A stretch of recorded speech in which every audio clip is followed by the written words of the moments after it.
Hello viewers, আসসালামু আলাইকুম। Welcome back to my channel. এই সুন্দর প্যান হোল্ডারটা মানে প্যান স্ট্যান্ডটা আমি কিভাবে বানিয়েছিলাম আজকে সেটা আপনাদের সাথে শেয়ার করব। এটা একটা রেইনবো প্যান স্ট্যান্ড বানিয়েছি, খুবই সুন্দর।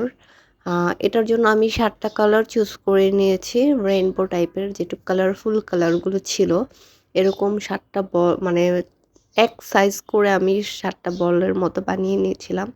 দেন হচ্ছে এগুলোকে আমি আ মানে এরকম বেলে নিয়েছিলাম, মানে লম্বা করে গোল করে নিয়েছিলাম। এটা একটু টাফ ছিল, কোনোটা মোটা হয়ে যাচ্ছিল, কোনোটা সাইজে চিকন হয়ে যাচ্ছিল। তো খেয়াল রাখতে হবে ৭ টাই যেন সেম সাইজ হয়, যেন কোনোটা মোটা বা কোনোটা চিকন না হয়ে যায়। তো ওরকমভাবে আমি ৭ টা বানিয়ে নিয়েছিলাম।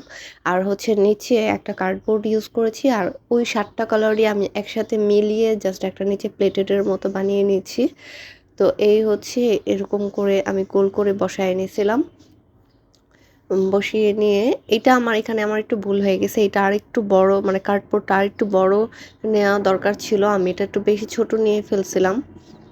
তো আপনারা যখন বানাবেন প্যান হোল্ডার অবশ্যই একটু বড় সাইজ বানাবেন। কারণ অনেক সময় দেখা যায় কি সুপার ক্লের ওয়েট খুব কম। তাই হচ্ছে যখন আপনি একটু ভারী টাইপের ১০-১২ টা প্যান বলেন, আ আরও অনেক কিছু থাকে আমাদের কাটার বা আরও অনেক কিছু থাকে যেটা রাখতে গেলে কি হয়, প্যান হোল্ডারটা ওয়েট নিতে পারে না। ঠিক আছে? সেক্ষেত্রে চেষ্টা করবেন একটু বড় করে বানানোর জন্য।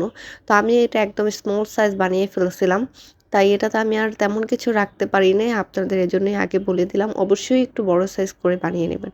তো আমি জাস্ট ওই ক্লেটা আ কার্ডবোর্ডের উপর সুন্দর মতো বসিয়ে নিয়েছি। বসিয়ে নিয়ে হুম, চারপাশ থেকে মুড়িয়ে দিচ্ছিলাম যেন চারপাশে কোনো জায়গা থেকে না দেখা যায়। তারপর হচ্ছে এখানে আমি আরেকটু ভুল করে ফেলছি, যে ভুলগুলো আপনারা অবশ্যই করবেন না। এই যে আমি গ্লুটা ইউজ করছি, এখানে পরিমাণে বেশি গ্লু ইউজ করে ফেলছিলাম। যেই কারণে আর সুপার গ্লুর একটা বদঅভ্যাস হচ্ছে গ্লু হচ্ছে শুকাইলেও দেখা যায়। যেমন আমরা গ্লু দিয়ে আদার্স অন্যান্য যেরকম জুট রাগের কাজ করলে বা আদার্স আ ফেব্রিকের কাজ করলে বা কাগজের কাজ করলে যেরকম গ্লুটা একদম শুকিয়ে যায়, দেখা যায় না। বাট ক্লেতে এই জিনিসটা মারাত্মকভাবে দেখা যায়। যেই কারণে হচ্ছে যখন সবকিছু শুকিয়ে যাবে, শুকিয়ে যাওয়ার পর এই যে সাদা, সাদা একটা কাস্ট দেখা যাবে, খুবই বাজে একটা অবস্থা হয়। আমার মনটা লাস্টে খুব খারাপ হয়ে গেছিল। জাস্ট হচ্ছে এই গ্লুটা আমি এত বেশি ইউজ করে ফেলছিলাম, এইটা দেখা যাওয়ার কারণে আমার একদম মনটা খারাপ লাগছিল। তো আমি একটার পাশে একটা এভাবে বসায় নিয়েছি।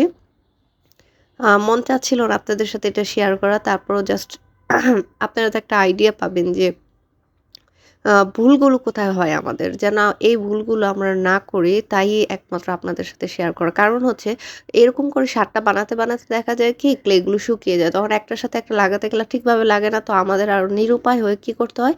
গ্লু ইউজ করতে হয়। কারণ ক্লেটা খুব, এটা হচ্ছে এয়ার গ্লু, যেটা বাতাস লাগলেই শুকিয়ে যায়। সো হচ্ছে আপনি একটা কাজ শেষ করে আরেকটা করতে, করতেই এটা শুকিয়ে যাবে।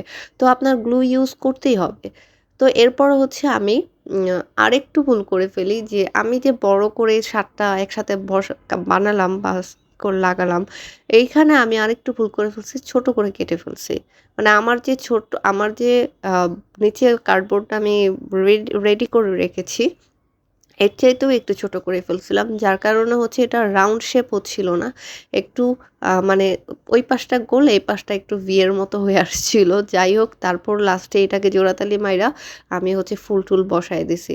তো আমার ভিডিওটা কেমন লেগেছে সবাই কমেন্ট করে জানাবেন। আমার পেজটাতে ফলো দিয়ে এবং আমার ইউটিউব চ্যানেলটাতে সাবস্ক্রাইব করে আমার পাশে থাকবেন। আল্লাহ হাফেজ।